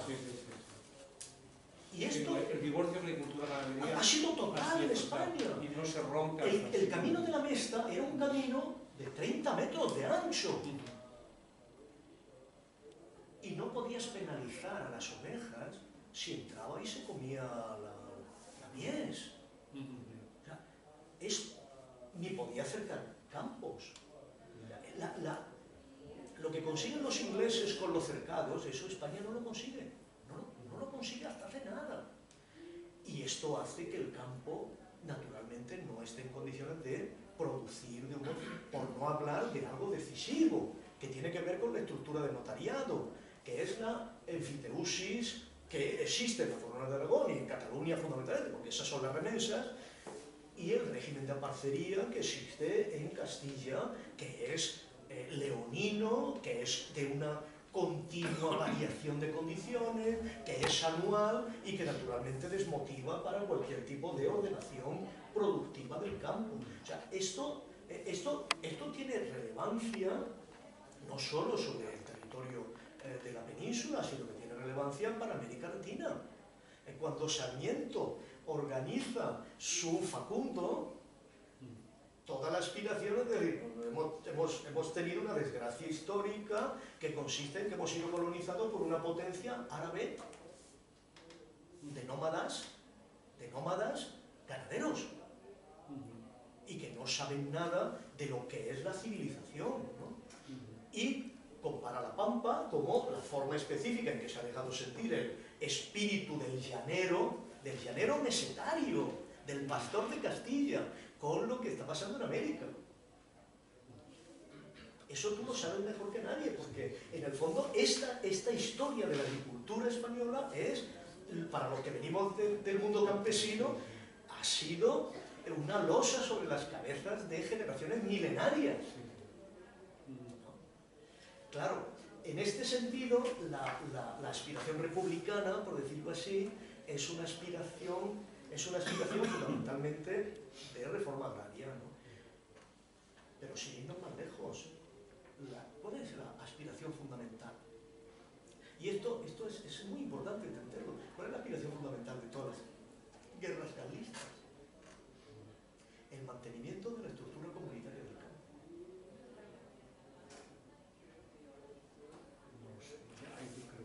¿No? Mira a los teóricos de las guerras carlistas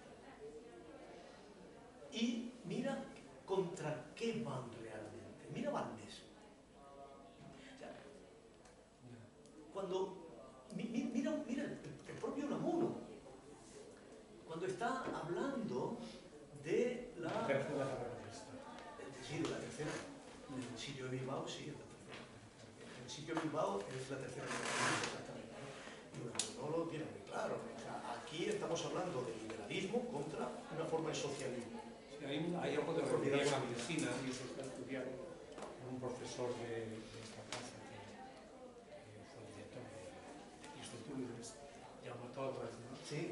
Por otra parte es un experto, lo que has citado antes, que es como la variante se convierte en Sí, no, sí, yo lo he leído, claro. Pero yo creo que, bueno, nos costaría mucho, ¿no? Emplear mucho tiempo en interpretar el carlismo.